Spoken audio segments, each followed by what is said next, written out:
Man, what's the deal? No time to chill. It's about to get real on Keep It Real Thursdays. Peep. So, man, real quick, very excited about this topic because I've been struggling with this all my life. And I'm starting to see like little signs that's pointing to like, yo, you doing the right thing. So, real quick, man, if I can give you a quick backstory, man, growing up, man, I grew up around some people that just really, man, just like really like mentally abused me, man. And I started to believe what they were saying. And I remember when I was in high school, you know, I even had kids in high school on the same type of time, like, you know, talking, saying little things about me, and it all sounded true, you know. And I remember I went to this after school program where nobody knew me. And I said to myself, I'm like, you know what? I wanted to test the waters. Like, I wanted to see, like, am I really a lame? Am I really this person that everybody's saying that I am? And so when I went to the program, I didn't talk to nobody. I kind of just stayed quiet, but my body language was, you know, I'm this cool dude. You know, if you come and speak to me, I'm gonna speak back. I'm gonna talk to you if you talk to me. And I wasn't like reserved, standoffish, but I just wanted to see how would people perceive me without being either introduced to me or without having somebody else in their ear telling them, oh yeah, you know him, he a lame, or he's stupid, or he fat, or whatever the saying was. And I remember, man, that the respect that I got, I started acting as such. I started acting who Mike was called to be. And I just remember everybody was accepting of me, you know what I'm saying? Everybody.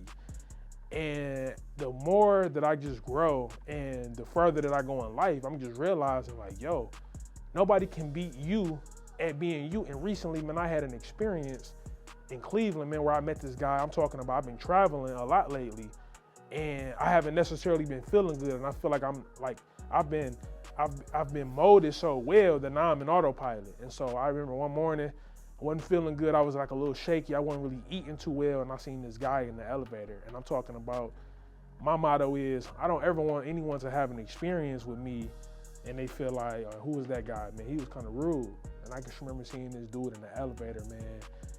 And I said, good morning, you know, how you doing today? And he slowly said, you know what, man, I'm like pretty tired, and I hung out with some friends this weekend and I didn't really get no rest, and man, now I just feel terrible.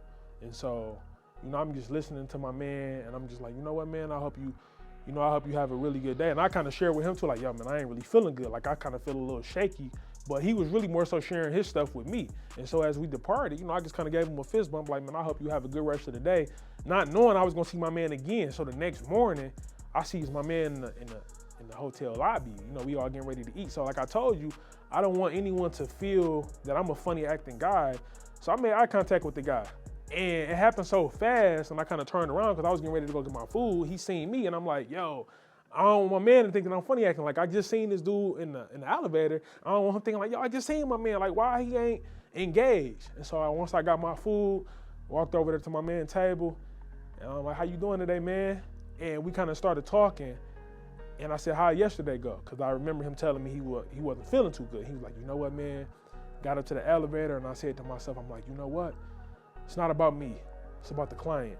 And he like, you know what, man? When we was on the elevator and that little fist bump that you gave me, that really encouraged me, man. And I realized, I'm like, yo, that was more confirmation for me to realize that what everybody used to say about me wasn't true. I was just young and green, not really knowing that people seen greatness in me, but they didn't necessarily know how to show it.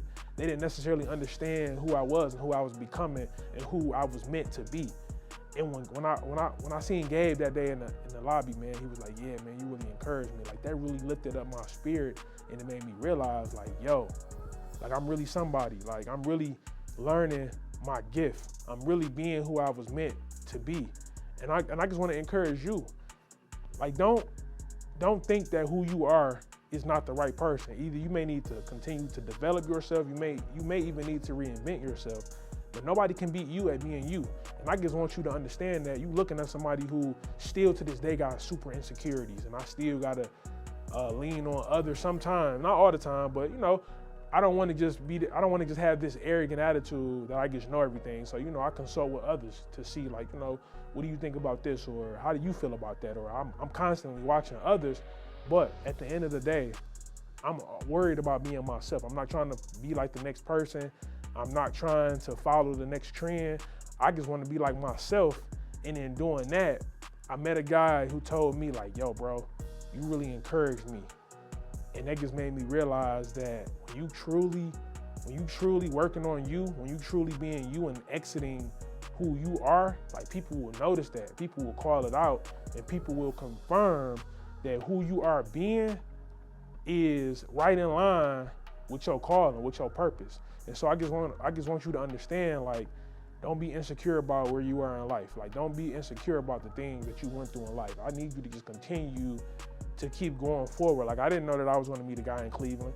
I didn't know that my man was going to be having a bad day while I was having a bad day. I didn't even know that I thought I was going to be the only guy in the elevator headed down to the lobby in the morning. I didn't know that I was going to bump into someone else who was going to in turn tell me like, yo, man, keep doing what you're doing. That's ultimately what my man said.